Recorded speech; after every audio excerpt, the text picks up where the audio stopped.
The slave market was hot, noisy, and full of strange smells. Aliens of all kinds shouted and bargained. Some laughed. Some cried, but no one cared. Today was auction day.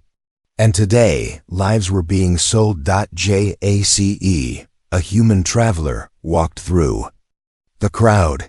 He had no plan to buy anyone. He was just passing by.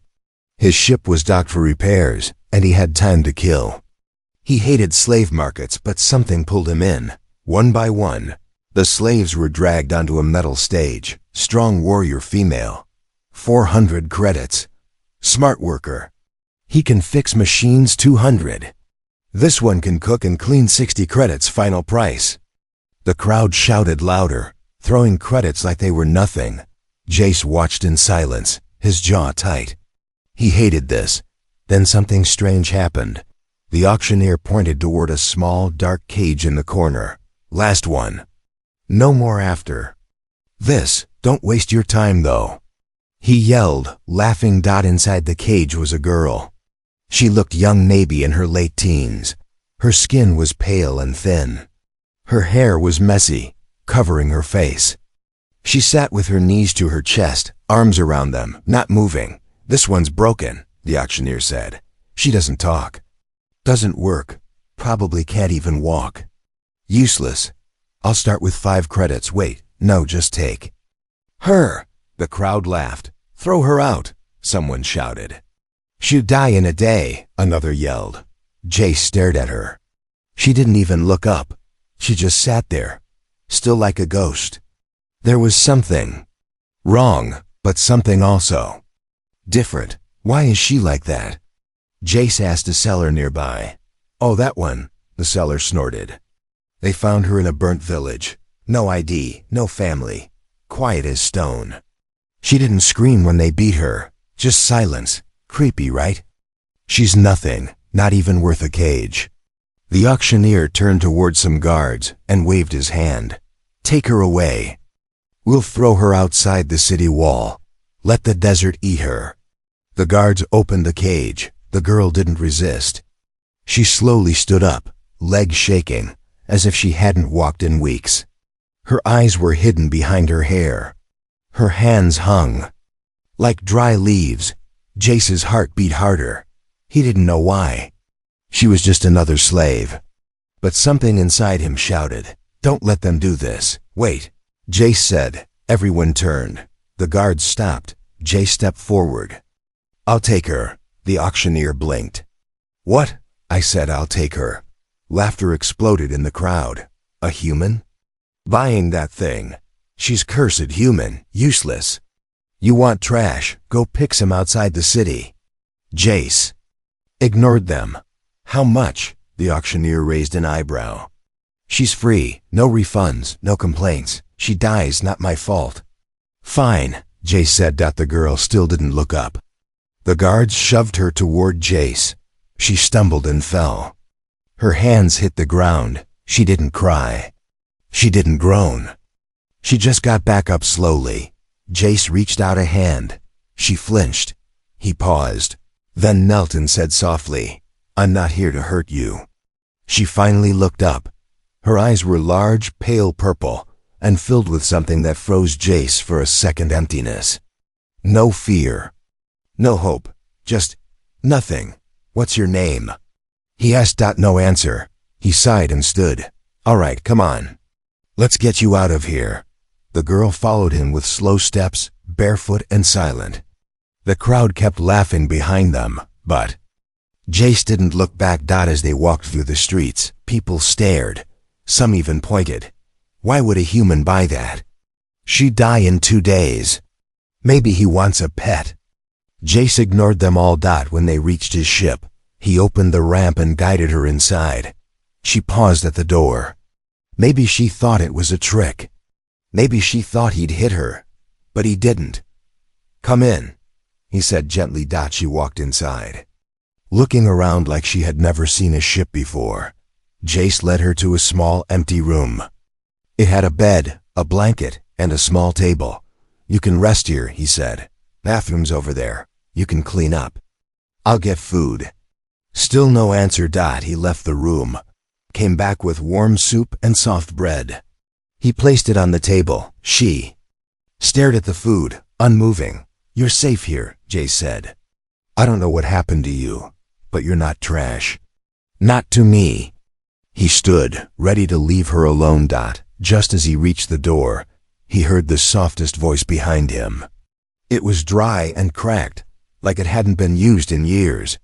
"Why?" Jace turned slowly. "Why what?" The girl raised her head, eyes wide and hollow. "Why, save me." Jace gave a sad smile, because no one else did. She didn't eat the food. She didn't sleep on the bed. She just sat on the cold floor, staring at the wall like it was a prison she could still see. Jace checked the room twice that night. The food was untouched. The blanket was folded. The girl hadn't moved. He stood by the door, watching her in silence. Most slaves cried on the first night. Some screamed. Some begged, but she did none of those things. She didn't cry. She didn't ask for anything. She was like a shadow, breathing. The next morning, the sound of the ship's engines hummed softly as Jace prepared a new meal. He walked into her room and paused. This time, the food from last night was gone. Bowl empty. Bread missing. But she still didn't speak. Jace smiled a little. "That's a good sign." She looked at him for a second, then away. He knelt in front of her. "I know you don't trust me. That's okay. But you're safe here. You're not a prisoner." Still, she said nothing. Jace sat cross-legged on the floor. "You know, when I was young, I used to talk to the stars. I had no one. My parents died in a ship crash. I was just a boy. The stars were the only ones that listened." He pointed to the ceiling. "If you ever feel alone, talk to them. They don't answer, but they never leave." For the first time, her lips moved just a little. Days passed. She ate slowly now, but only when Jace left the room. She never told him her name. So he gave her one. "Until you tell me your real name," he said, handing her a clean shirt. "I'll call you Star, because that's what you remind me of, quiet, far away, but still shining." She looked at the shirt, then looked at him. Then gently, she took it. Progressed out later that evening. Jace sat in the ship's main room, cleaning some old tools. He heard light footsteps behind him. He turned. Star was standing in the hallway. She wore the clean shirt, but it hung loose on her thin frame. Her eyes were clearer, now still cautious, but no longer empty. "You hungry?" he asked. She nodded once. He warmed soup, placed it on the table, and waited. Star sat down slowly and began to eat, spoon by spoon, like each bite was a fight. Jace watched her. "You don't have to tell me what happened. But if you ever want to, I'll listen." Her hand paused mid-air. She whispered, "Do you keep slaves?" "No," Jace said softly. "Never." She nodded. Then she kept eating. That night, Jace was fast asleep when something woke him. A soft sound. His door creaked open. He sat up. Star was standing there. But something was wrong. Her hand was shaking. In it, she held a sharp metal tool from his repair box. Jace didn't move. She stepped closer. Eyes wide, like a wild animal, unsure if it should attack or run. He slowly raised his hands. "Star, it's okay. You're safe." She stared at him. Tears filled her eyes. And then she dropped the tool. It hit the floor with a light clink. She fell to her knees, both hands covering her face. "I'm sorry," she whispered. Jace, he got out of bed and knelt beside her. He didn't touch her. He didn't yell. He just sat there with her in silence. "I thought you'd hurt me," she whispered again. "I won't," he said. "I never will." For the first time, she cried. Quiet, painful sobs that shook her thin shoulders. She cried for a long time. Jace stayed right there with her. The next morning, she was still asleep in the corner of his room. He had placed a blanket over her, and she hadn't moved. When she woke up, she looked at him and said something that surprised him. "My name is not Star," he smiled. "I know." She took a deep breath. But you can call me that. For now, Jace nodded. All right, Star, welcome home. She blinked at the word home. It felt strange in her ears. She had never had one, but maybe. Now she did. She had never held something sharp and not been forced to use it. That night, when Star stood over the sleeping human with the tool in her hand, her heart didn't know what to do. Her fingers remembered fear. Her mind screamed danger. But the human hadn't touched her, hadn't hurt her. Not once. So why did she almost attack? Because she had never known safety. Only cages, chains, pain. Now, for the first time she was free, but freedom felt like falling from a cliff. Jace woke with the light of the engine glow. Star was gone from his room, but the small metal tool lay quietly on the floor where she had dropped it. He didn't mention it. He didn't need to. Instead, he made her tea. When she entered the kitchen, her eyes looked heavy, like she hadn't slept at all. She saw the tool sitting on the counter. Jace smiled gently. No chains, no locks, just trust. Star sat slowly at the table, unsure if she deserved the kindness. Her hands stayed in her lap. I didn't mean to scare you, she whispered. No, he said. There was no anger in his voice. No threat, just warmth. Later that day, Jace gave her a small task. See this button? He said, pointing to the control panel. If I'm gone, press it once every 6 hours. It keeps the ship's air clean. Star looked at the button like it was magic. You trust me with your ship? I trust you, he said simply. That hit her harder than any whip ever had. That night, as the stars moved past the ship's window, Star sat near the glass and whispered something she hadn't said in a long time. My name was Trella. The stars didn't answer, but they listened. A few days passed. She started eating beside him. She asked quiet questions. What planet are we near? What's that smell? Do humans cry? Jace answered all of them with patience. He never pushed her for details about her past. But one night, after a strange dream, Star walked into his room holding something. A small silver coin flat, round with a symbol on one side. I want to show you something, she said. Jace sat up. She rolled up her sleeve, and under her skin, just above her wrist, he saw a mark. A glowing symbol. Old, faint. But there, Jace frowned. That's not a slave mark. She nodded. It's royal. Jace blinked. Wait. What do you mean? Star looked down. Her voice was soft, filled with years of silence finally breaking. I was born to the Varelian bloodline. My father was ruler of the Sky Sector. My mother was his advisor. One day, they were both murdered. A power-hungry lord blamed us for a war we didn't start. He took everything. Her hands trembled. I was hidden by loyal guards.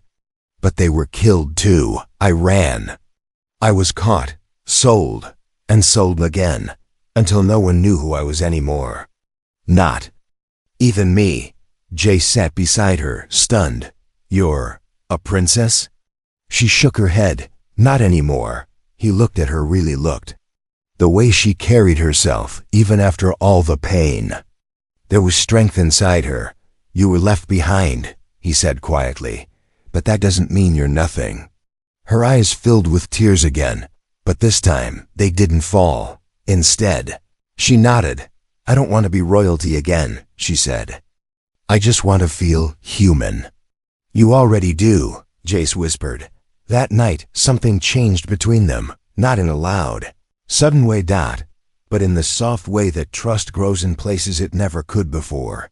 But safety never lasts forever. 2 days later, when they landed on a small trade outpost to refuel, Jace left Star alone in the ship for a short trip. When he returned, he saw something sitting in the center of the cargo bay. A tiny piece of paper. He picked it up. There was a sketch. On it, a face, her face, and under it, words that froze his blood. Wanted, alive. Big reward, royal fugitive. Someone knew, someone remembered her, and someone was coming. Asterisk, a name forgotten by the galaxy, was now worth a fortune. Star didn't know her face was being hunted again. She was on the ship reading a children's book Jace had found for her. For the first time in years, her mind wasn't afraid. But outside, danger was moving. Jace stared at the paper in his hand. The bounty poster with her face drawn clearly. Wanted, alive, high reward. Royal blood confirmed. He crumpled it tightly and looked around. Too many eyes. Too many whispers. He knew one thing now. They had to leave. Fast, Jace returned to the ship like nothing was wrong. His face calm, voice steady. "Hey, Star," he said. "We're lifting off early. Change of plans." She looked up from the book, her eyes soft. "Okay." Jace gave her a quick smile, but inside his heart beat hard. If bounty hunters saw the poster, they'd come. Not for justice, but for credits. And Star, she was worth more than gold dot in the sky again, above the dusty moon. Star walked to the cockpit. "I heard something back there," she said. "You sounded worried." Jace hesitated. She saw it in his eyes. "Tell me," she said. Her voice wasn't begging, it was steady. Royal even now. Jace handed her the crumpled poster. She opened it and froze. The smile on her lips disappeared. Her hands shook slightly. "They found me," she whispered. "They remember." Jace said dot. She sat down, holding the paper like it was made of fire. "I always knew it might happen. But I didn't think I'd be scared." "You're not scared," Jace said. "You're thinking. That's different." She looked at him, surprised. "I'm not letting them take you," he added. "Not ever." Silence filled the cockpit for a moment. Then Star said something Jace didn't expect. "I want to stop running." He turned. "What?" "I'm tired of hiding," she said. "They killed my family, burned my name, made me live like trash. I don't want revenge. I want truth. I want to be seen again." "You want to fight?" he asked. "I want to rise," she said. Her voice was no longer quiet, no longer broken. Jace smiled slowly. "Then we need help." The next system they traveled to was old and hidden. It didn't appear on most maps. But Jace had been there once, years ago. It was a place where rebels hid. Smugglers, outcasts, old warriors who didn't trust the government, and maybe someone still remembered the old royal family. They landed near a dark canyon. A camp was built into the rocks, glowing with red lights. A tall, scarred alien walked toward the ship. His eyes narrowed. "Human, why are you here?" Jace stepped out slowly. "Looking for help," the alien scoffed. "We don't help strangers." Star stepped out behind him. The alien's eyes widened. He took a step back. "I know that face." Star nodded. "I am Trella of House Varelian, last blood of the Sky Throne. I come not to rule, but to rise, to live free and help others do the same." The alien stared. Then slowly, he knelt. Others came from the shadows, whispering. Some dropped tools, some knelt beside him. Some just stared in awe. She was supposed to be dead. But now, she stood before them. Alive. That night, they sat around a fire inside the rebel cave. A leader named Vara, an older female alien with silver eyes, spoke gently. "We served your mother once," she said. "She helped the poor, fed the forgotten. When she died, we thought her bloodline ended." Star looked into the flames. "I didn't survive because I was strong. I survived because others gave their lives to hide me. I owe them more than silence." Jace sat beside her, quiet, watching. Vara spoke again. "You can stay here. We will protect you." Star looked at Jace. "I don't want to just hide. I want to be useful." "Then train," Vara said. "Learn to fight, speak, lead." Star nodded. For the first time, she had a purpose again. Over the next few days, Star trained with old warriors.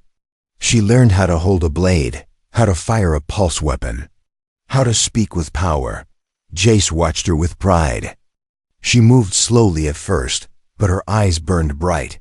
The rebels began calling her Flame Star. She didn't deny it. She accepted it. But the peace didn't last. One night, as the fire crackled low, a messenger ran into the camp. Hard, eyes wide, he handed Vara a small device. She played the message aloud. A deep voice crackled through. The girl lives. She's with the humans. Her location is known. We are coming. Everyone went quiet. Jace stood. Star clenched her fists. Enemy was coming, and this time they would not run. It started with silence. Too quiet. The kind of silence that came just before something terrible arrived. Star stood at the edge of the canyon base, her hands gripping the cold stone. The wind was still. No birds flew. No insects buzzed. Even the fire inside the camp seemed to burn more carefully. They're close, she whispered. Jace stood behind her, hand resting on the weapon at his side. He felt it too. Not sound, not sight, but a weight in the air. Like something was watching. From the dark dot inside the rebel base, Vara was giving orders. Hide the weapons. Light no fires. Post scouts along the ridge.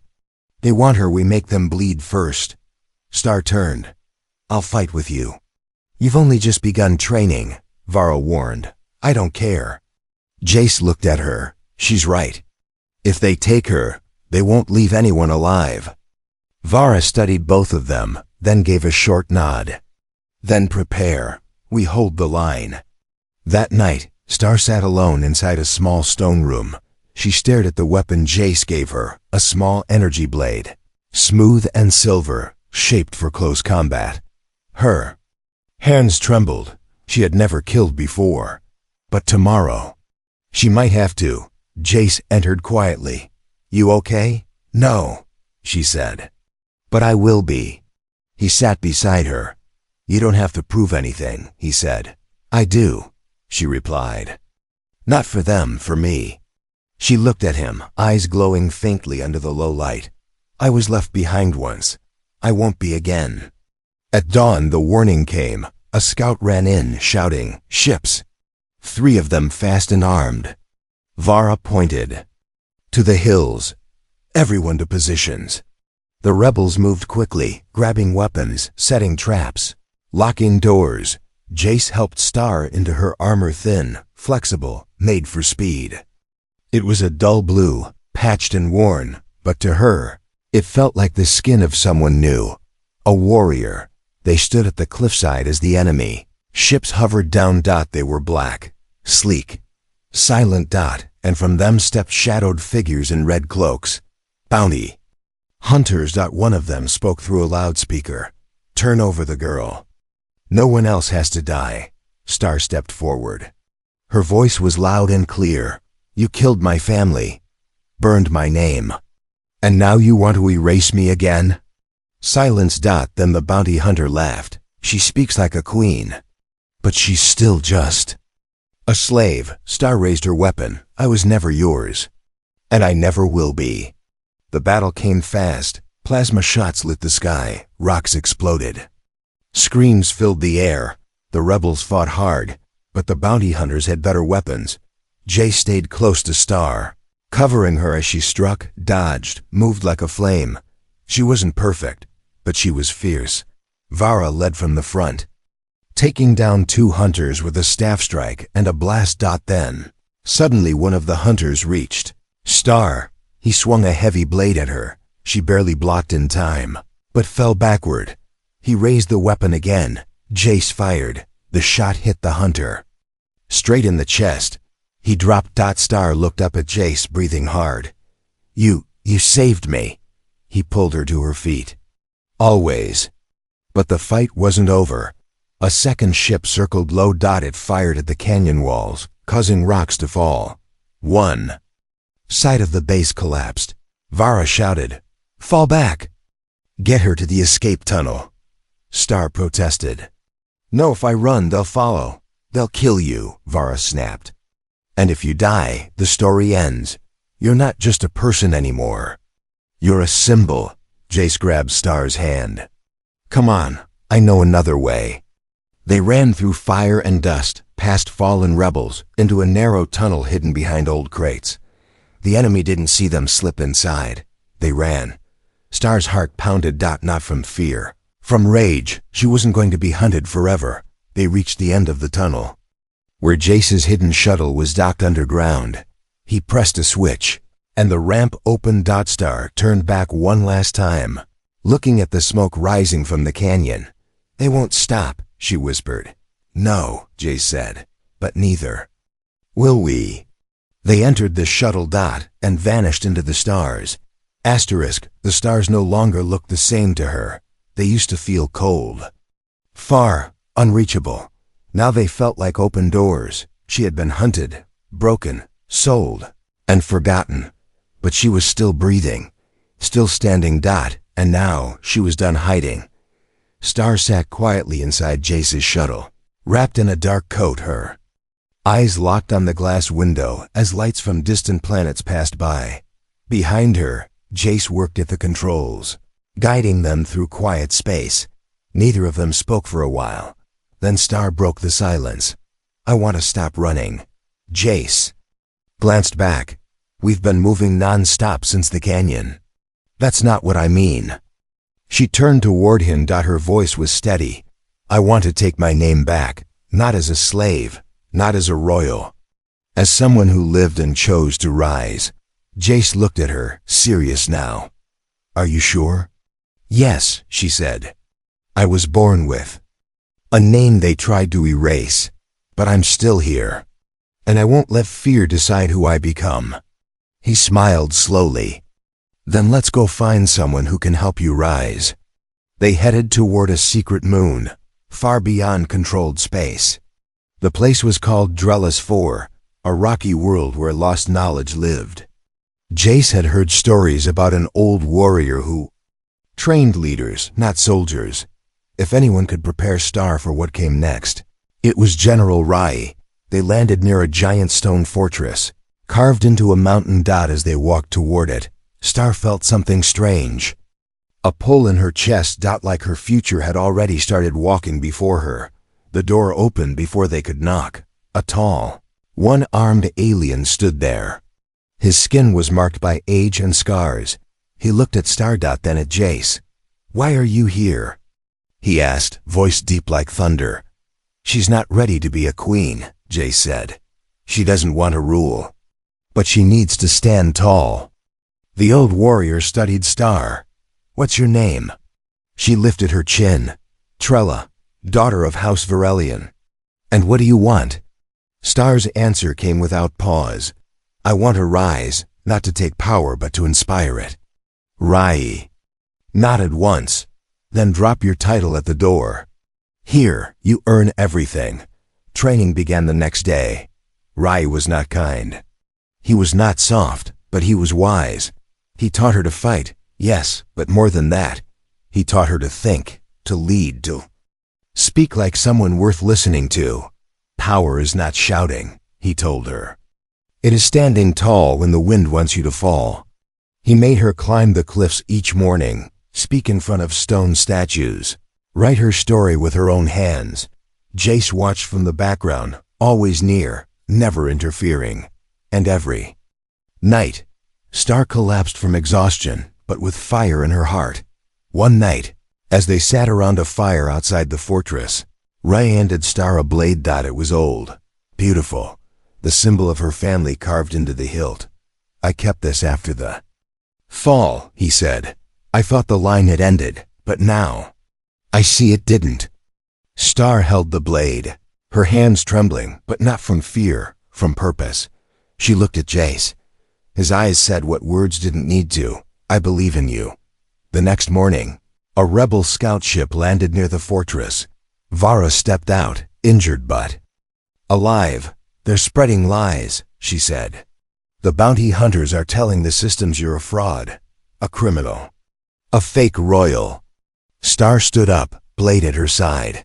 "Then it's time they see the truth." Jace walked beside her later as they stood at the edge of the cliff, watching the sun rise over the quiet moon. "You don't have to do this," he said. She smiled softly. "But I want to." She placed a hand over her heart. I was left in a cage. I was called worthless. But if my story can give even one person the strength to stand up, then it's worth everything. He nodded. Then I'm with you.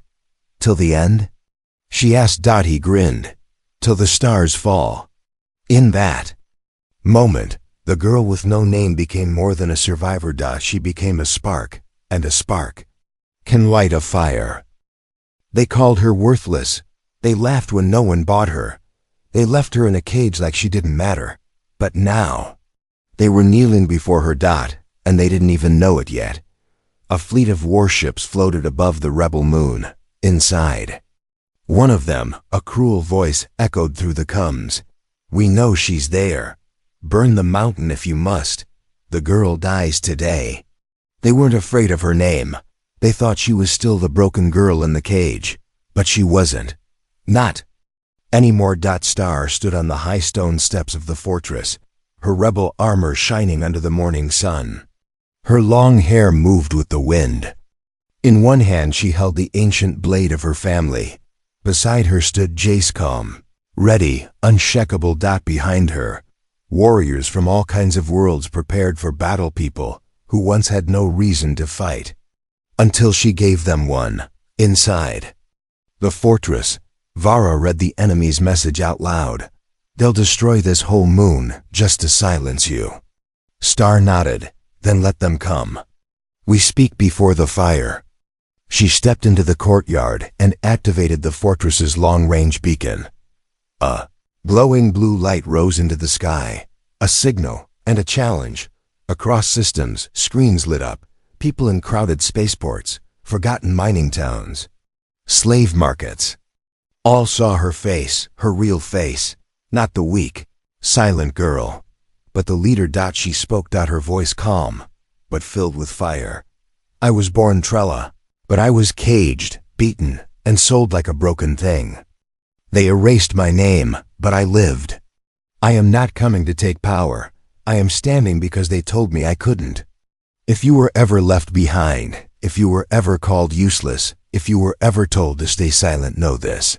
You are not alone, and you can rise. The message ended. The galaxy was no longer silent. The enemy came fast. Black ships descended through the clouds like shadows with claws. Inside, bounty hunters loaded weapons. But something had changed. On many worlds, people stopped what they were doing. And stood up. Back on the rebel moon. The air filled with tension. Explosions shook the ground. The first wave of hunters landed. Jace stood at Star's side. You ready? He asked. She gave a small smile. I was born ready. I just didn't know it. Together, they led the charge. The battle was fierce. But this time Star didn't run. She moved through the chaos like fire through dry grass. Her blade struck with purpose. Her eyes were locked with truth. She was not just fighting to survive. She was fighting for those still in cages. At the center of the battlefield, the lead bounty captain stepped out, tall and armored. He laughed when he saw her. You? The lost girl? You're just a story. She stepped forward. Then let this story end you. Their blades clashed under burning skies. She was not faster, not stronger, but she believed. And when the final strike came, it was her blade that found the weakness. The bounty captain fell, and silence followed. The enemy ships began to pull back. Across the stars, people saw the battle, saw the truth. The girl they threw away had won. Later, as the rebels gathered in the courtyard, cheering, Jace found her standing alone near the edge. You did it, he said. She didn't smile right away. I didn't do it alone, she said. And it's not over. There are still people in chains. He stepped closer. But now, they have someone to lead them. She looked at him. No, she said softly. They have someone to stand with them. That night, as the stars shone bright again, the rebels crowned her not as queen, but as Flame Star. The voice of the forgotten. Not ruler, not savior, just the girl who refused to stay silent. Once worthless, now a leader. And far away, In another market, another cage held another girl. She watched the broadcast. Her hands tightened around the bars, and for the first time in her life, she smiled.